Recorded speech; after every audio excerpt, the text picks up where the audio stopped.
Welcome to Tech and Taste. I'm Paisley. This show is all about uncovering the human stories behind Calgary's tech scene. We'll share the cool innovations, the people making it happen, and of course, some food along the way, so that you'll leave every episode thinking they didn't know that was happening in Calgary. Today, our guest is Lisa Hannam, the editor-in-chief at Neo Financial. She was formerly at Money Sense magazine, and before that, she spent a decade in women's publications. In her spare time, she loves to travel, especially to France. Right, guys, I think our food is here. I'm starving. So today, we have Five Guys burgers and fries. But actually, we didn't get fries. No. Just shakes and burgers. Yeah. Oh, okay. But with a theme. With a theme. What is the theme, Lisa? I'm scared. All bacon, All bacon. Including the shake? including the shake. All right. What does an editor-in-chief do in a technology company? Yeah, it sounds really strange, right? Yeah. But it's actually been happening for a long, long time. So Instagram, when it first really launched, like with stories and such, they actually hired the former editor-in-chief of Lucky magazine. When TikTok came to Canada, they hired the former editor-in-chief of Elle Canada. So editors are actually quite common in tech companies. You also have like Simple has a newsletter and they have an editor-in-chief formerly of GQ. And then there's HubSpot hires them. Pretty much a lot of the bigger ones. Okay. And obviously even the smaller ones are leveraging content in a really fun way with editors. Wow. I had never heard of that before. I saw your title pop up, but it's been so amazing. And one of the things that really stuck out to me about our first conversation was that you had mentioned that tech companies can actually be better publishers than traditional magazines or publications. Why is that? That's just my personal experience. I just found I was more in the know when it came to technology companies of like where the profit was. I also learned more about what resonated with our audiences. So that feedback, that could be also a sign of the times changing, but there was just a different like profit margin, like things like affiliate links and stuff like that. So I don't know, it just felt a bit more strategic. Interesting. In my experience. That's really interesting, especially because everything would be driven towards kind of one purpose, which is, creating a brand around the company rather than a magazine or something that would have to have multiple sponsors and kind of cater to multiple different groups. Although that said, there are some tech companies that are leveraging other brands as part of their advertising. So you might see an ad in like a newsletter or a website because they separate it as a media arm of the technology company. So are you part of the marketing group then? Yes, so I'm on the growth marketing team. But yeah, so my strategy is very different though than the rest of the marketing. I'm really looking into what resonates with readers and consumers, but also figuring out the context of the products, because I'm obviously not writing willy-nilly about like whatever interests me personally. Like I'm trying to find context to what the brand is and how that better informs. So it's not so much that I'm teaching people, although that can be done at some companies, I'm not teaching people how to use the product, but I'm actually encouraging them to be more financially literate in a very positive way so that when they do use the products, they feel more empowered. So it's very loose connection, but it's very valuable. Oh, interesting. So you're almost like part strategy, actually part marketing. Yes. CRM, LLM, SEO, all that stuff. Okay. Are we ready to try the shakes? Bacon shake. A bacon I'm shake. Nervous. Let's do it, guys. This is going to be interesting when we try it at the same time.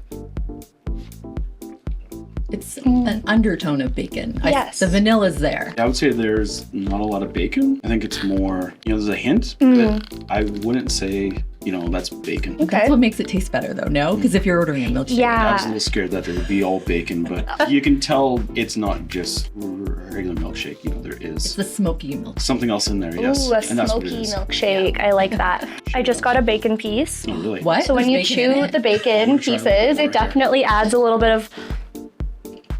Okay. I haven't gotten it yet. It's interesting. Get your straw at the bottom. Get those bacon pieces up. Move it around. Now I believe there's bacon in there. Yeah.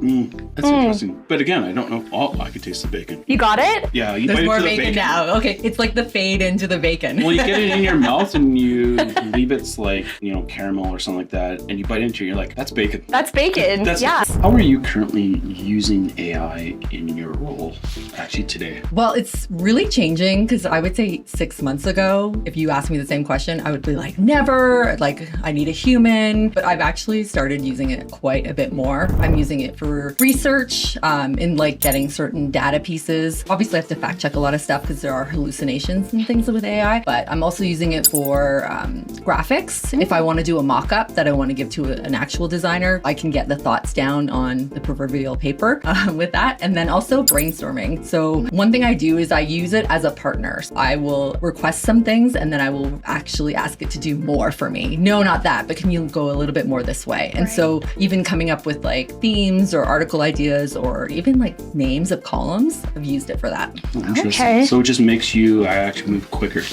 Well, AI is a productivity tool, right? I think we heard that it was a replacement tool a while ago, but it's more of a productivity tool. Totally. To get us from being stuck. And do you feel, I know when I use it on the coding side, I feel like it's a giant ongoing experiment. It's just always changing. Yes. And I have to learn a new trick almost every week. Yes. And you have to guardrail it too, right? Yeah. Yeah. You're learning a skill in like telling it what to do. Well, and how much do you want to give it, to do? Do you want to give it your whole job? Do you want to give it this little chunk to do? So I always find is how much do I want AI to do? What is the sweet spot between productivity and just letting it run rampant and churn out crap? Well, it's not actually regulated in Canada. So you actually could let it run rampant. Oh, wow. But we don't want to do that. No, we don't. And it doesn't give as good of quality, whether it's code, whether it's writing. You can, if you've shaped out a really good article, it can usually help you to thread the wording through or polish it. But I find when I get it to write something from scratch, it's awful. You have to really give it most of it, and then it can kind of polish or help you brainstorm or help you figure out what that hook needs to be. But are you an editor? No, I'm not. But I think it's the same for coding too, right? Like you wouldn't want to use it to code your whole project, but it can kind of come in and do bits and pieces while you guide it. Yeah, it'd be completely off the rails in probably about half an hour. You definitely say if you left it unattended for half an hour and you just let it go, I think that's about the max. And you come back and it's a giant mess, and you spend a day trying to clean it up. I've done that before. Well, the one thing is like with AI, it's getting, so the technology is obviously advanced, but what's not advanced is where it's getting information from, especially with content writing, is you're just going to create what's already out there. So are you being innovative with the content if you're just summarizing what already exists on the web? Right, because by virtue of what it is, it cannot come up with new ideas because it's yet, knock on wood. But right now, it's really just a fancy prediction machine, predicting what that next word is based on all the training that it has. Yeah. So what are your favorite AI tools that you're using? So I use ChatGPT, I use Gemini. All of these different productivity tools are built on LLMs. When we talk about large language models or LLMs, we're really talking about math that understands language. Here's what's actually happening. Every word you type gets broken down into smaller chunks called tokens, kind of like syllables or word fragments. The model doesn't actually see words as text. It sees them as numbers. Each one of these word fragments or tokens gets represented by a long list of numbers, sometimes thousands of them. And each of these numbers represents a small piece of meaning, tone, or context, or actually how that word relates to other things. You can think about it like putting every word on a coordinate map, but this isn't in just 2 or 3 dimensions. It's a giant web of thousands of dimensions that define both meaning and relationships. So when you ask it a question, it doesn't actually remember the facts. Instead, it's calculating probabilities and trying to guess the next best word to say. In short, LLMs don't think.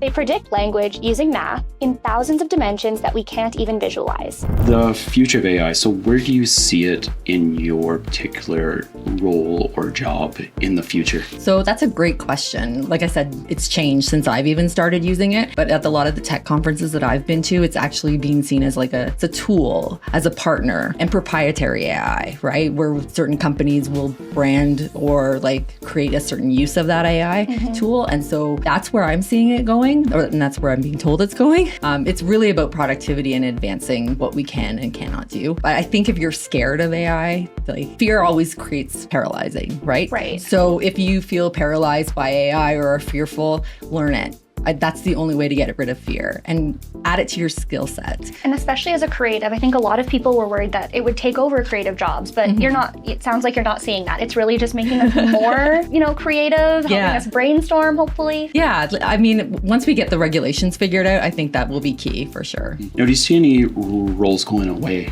because of AI? Say a researcher. I mean, I still even use fact checkers because I need someone with that ability to look at something from a human perspective and be like, what kind of questions would someone ask about this? AI, there's even biases. I think when you and I, when we met earlier, talked about the female bias. Right. So there is bias with AI. So you really want to even fact check that.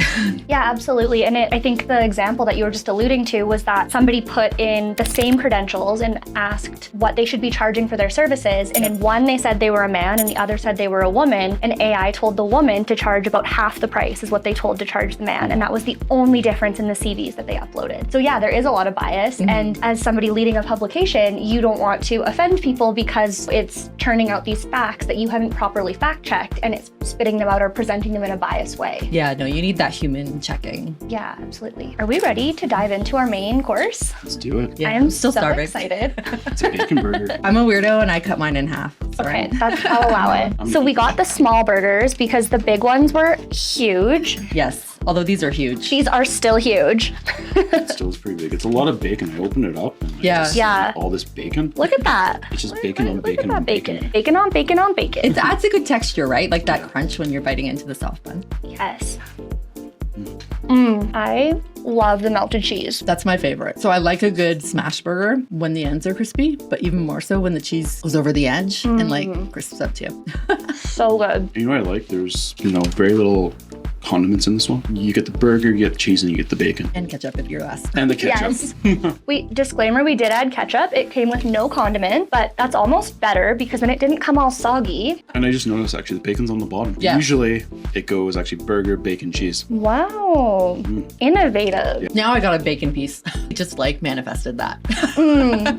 What do you think now that you've had a bacon piece? Honestly, because I was drinking it, I just sort of like felt it. So I know before you came to Neo, you're actually leading another finance magazine. And then before that, you were at some women's publications. Yes. Do you have any crazy, cool interview stories that you can share with us from when you were back in that world? Yeah, so when I was in women's magazine, the celebrity interview was like the coveted thing to do. So I've met Meghan Markle, I've met Maisie Williams, and I was flown to Spain to literally meet Shakira for 2 seconds. Oh my gosh, was she nice? She was just like in a meet and greet and like shook my hand. That is so funny. Was her hair as amazing as it always seems? Oh yeah, definitely. Yeah, I'm jealous.